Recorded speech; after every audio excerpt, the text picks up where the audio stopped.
Hey, what is up, everybody? This is Stevie Breach coming to you. A little bit of one of the matches is a little bit in doubt right now for WWE SummerSlam 2015, and what was going to be a rematch from WWE Battleground 2015 was going to be Sheamus, Mr. Money in the Bank right now, going up against none other than Randy Orton. This is in doubt a little bit because there have been reports saying that Sheamus did not go on the Australian tour due to the fact that he suffered a concussion before going on the trip. I'm not sure if this happened at Monday Night Raw in the six-man tag with the Wyatts teaming up with Sheamus going up against Dean Ambrose, Roman Reigns, and Randy Orton, and they're basically giving away two of the SummerSlam matches, trying to get some hype on those. It just was that basically Sheamus was scheduled to appear at all the shows. Nobody ever saw him. There was no word coming out of this. The word that is coming out of the Wrestling Observer is that Sheamus has suffered a concussion. There's been no official word given by WWE as of this time, but that would be a little bit of a shock to the system for WWE, suffering another concussion to one of their stars.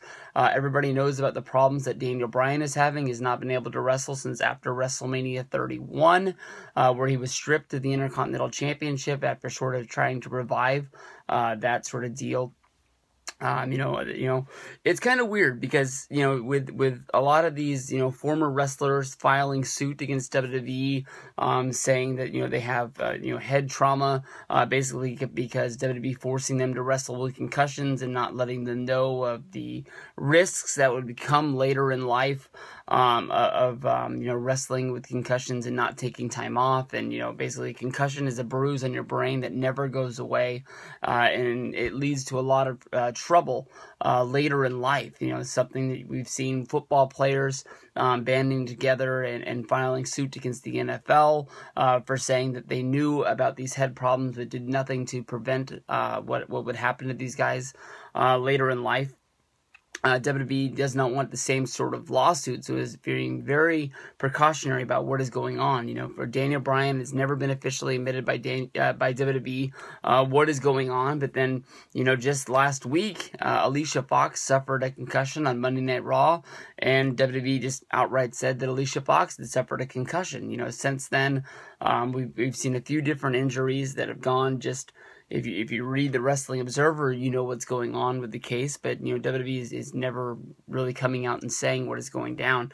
WWE has had to cover up injuries with the Money in the Bank before. If you go back to, I'm not sure what year that was, but at WrestleMania, Mr. Kennedy had won the Money in the Bank briefcase, and he was, on his real way up. I know if you look at Ken Anderson now, or I still call him Ken Kennedy a lot, because that's just the name that pops into my head.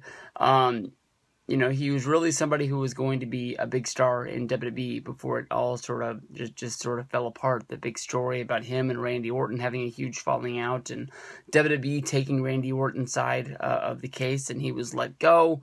Next thing you know, TNA has a guy on their hand, and maybe you can blame TNA for not being able to capitalize on how good of a star this guy really was. But if you go and watch his shoot interview, he has a great story. Everybody knows that Mr. Kennedy was the guy carrying the Money in the Bank. He won it, and for some reason, he put the Money in the Bank briefcase on the line in a match against Edge, who would win that match on Monday Night Raw and then cash in that week on SmackDown by beating The Undertaker. Was basically, he had the meeting. WWE came to him. Vince McMahon said, "You know what? It's your time. We have an injury to Undertaker. You got to cash in. You got to win the belt. You're going to be our champion, and we're gonna light the fire underneath you." And from there, Mr. Kennedy would go out and have an injury in his next match, and WWE had oh shit problems because they needed a champion, and their Money in the Bank guy was hurt as well. So they found a way to put the Money in the Bank on the line against Edge, and Mr. Kennedy, even though he was a heel, that match portrays himself as a real big babyface. He gets his ass kicked and still decides to put the briefcase on the line. He shows that he really is a tough guy. And I don't know. I don't think that WWE ever really capitalized on that when Kennedy came back from his injury. So we'll have to see what's going down. Lots of talk of, the WWE Championship versus United States Championship match, John Cena versus Seth Rollins. A lot of people are thinking that easily, with the WWE Championship being put on the line, maybe John Cena could win that match and Sheamus cashes in. So a lot of people are thinking that the Money in the Bank briefcase is going to be, put into play as soon as possible. And Sheamus having that concussion sort of throws all of that into the whack. So we'll have to see what goes down with this match in the foreseeable future. Possibly more to come on Monday Night Raw this week.